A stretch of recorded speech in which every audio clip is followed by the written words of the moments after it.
Olá, eu sou o Anderson do canal Teologia Puritana Explicada e hoje estarei dando continuidade a um tema que nós já adentramos, que é sobre os puritanos e os anjos. Ou seja, o que é que os puritanos têm a falar conosco, né, como doutrina, como definições, como registros, né, bíblicos, históricos, né, estudos dos pais das igrejas a respeito dos anjos.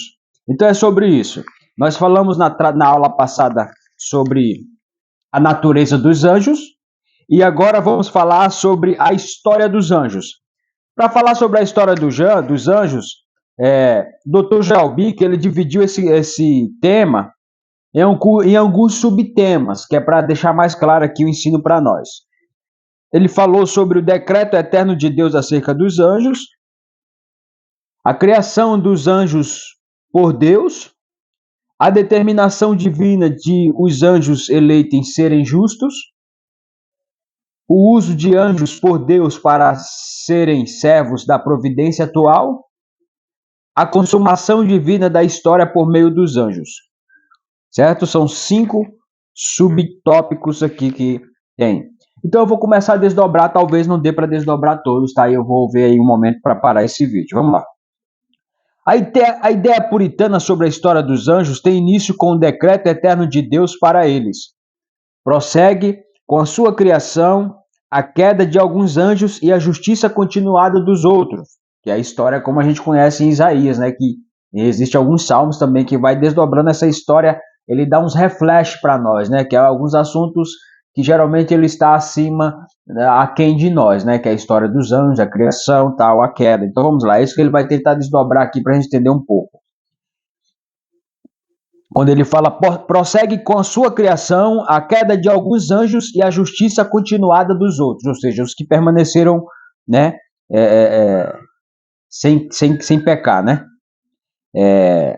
Bem como o papel dos anjos da história da redenção.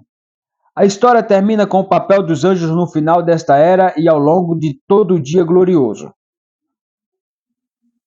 Usando o Catecismo Maior de Westminster como guia, examinemos rapidamente essa história. Então a referência é o que eu falei, escritos que já existem, né?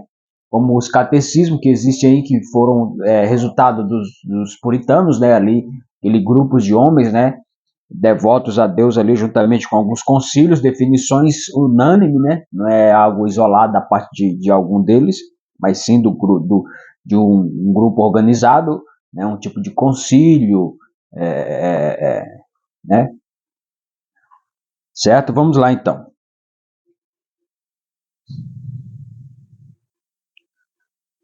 O decreto eterno de Deus acerca dos anjos, que está citando 1 Timóteo 5,21, os anjos eleitos, Catecismo Maior, pergunta 13 diz: Deus, por um decreto eterno e imutável, movido apenas por seu amor e para o louvor de sua gloriosa graça, elegeu alguns anjos para a glória. Deus ignorou e preordenou os demais para a desonra e a ira, que lhes serão infligidas por causa de seu pecado, para o louvor da glória da justiça de Deus.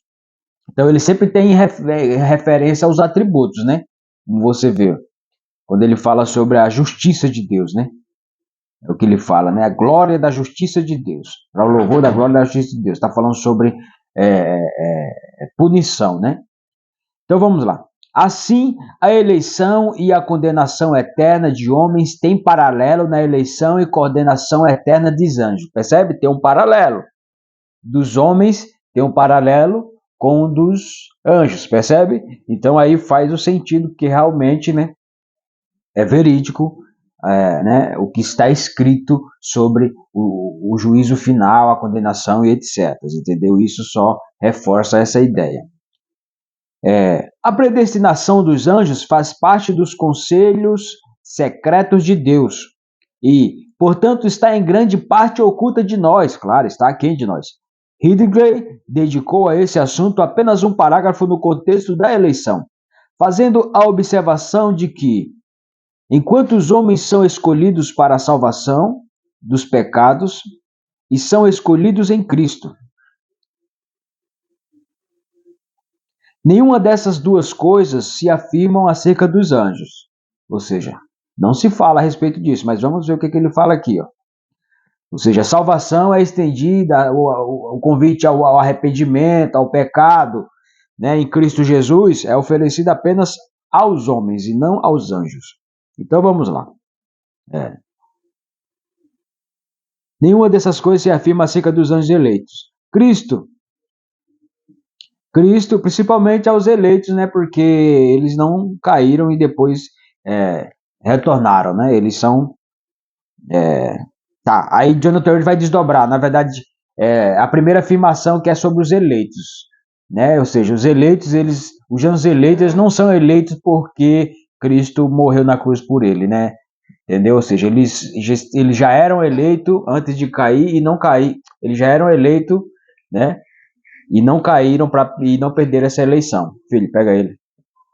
Eles não perderam essa eleição. Pega ele, filho.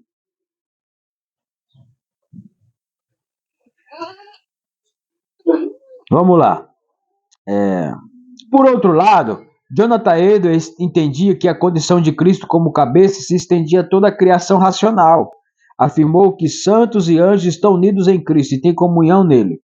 A missão encarnada de Cristo, de fato, trouxe os anjos para mais perto de Deus, porque em Cristo Deus ficou mais próximo de suas criaturas. Então deixa eu explicar, deixar claro aqui. Para Jonathan Edwards... Micael, pegue ele. Para Jonathan Edwards, os que estão eleitos, os anjos eleitos, eles estão eleitos, claro, né? E faz sentido, porque o plano de redenção, ele está, né, antecede muito ao que a gente entende como criação, né? Então é isso que ele está falando. O Jonathan Edwards acredita que os eleitos, os que não caíram, é porque já tinham um chamado, digamos assim, um chamado divino, né, em Cristo Jesus, assim como os eleitos também, nós seres humanos. Então essa é a ideia de Jonathan Edwards. E diferente de nós, os anjos que caíram, eles não têm essa opção de se arrepender dos seus pecados, né? Porque se fosse estender a um anjo caído, é óbvio que seria estendido também a Lucifer, né? Que inclusive já está escrito sobre a sua destruição, rebeldia e todos os anjos que estavam com ele. Então, vamos ver o que diz aqui.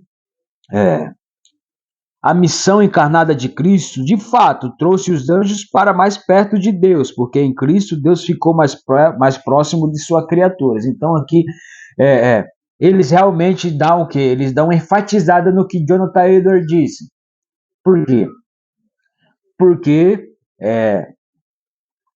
quando Deus esteve na terra através do seu Filho, revelado no seu Filho, Jesus ele pôde ver e ter acesso a um tipo, digamos assim, uma categoria de anjos que jamais esses anjos chegaria diante do trono do Pai, né? Chegaria tão próximo de Deus, no caso, Deus Filho.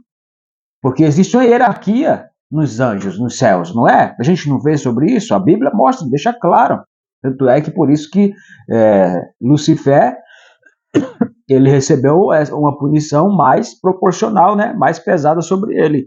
Então essa é a ideia. Então Jesus, assim, esteve próximo de anjos, né, anjos, digamos assim, mais comum do exército, e também esteve perto de demônios que jamais, né, poderiam chegar tão perto de Deus. Então, assim, essa é a ideia que ele enfatiza aqui de Jonathan Edwards. Até mesmo seres humanos, né? Chegou tão próximo assim como pessoa, né? Pessoa física no sentido ali. Mas é claro que Deus é onipresente, né? Mas, né, se estende esse aspecto. Percebe? Então é sobre isso que ele enfatiza. Micaías, vê quanto que tá esse vídeo aqui, Micaías. Ele quer aparecer, chegue. 9? Já Moisés vai aparecer, depois a gente continua, né? Vai. Dá um tchau na câmera lá. Tchau na câmera. Fala, eu sou Moisés. Tchau. Dá tchau. Tchau. Desliga. Ele tá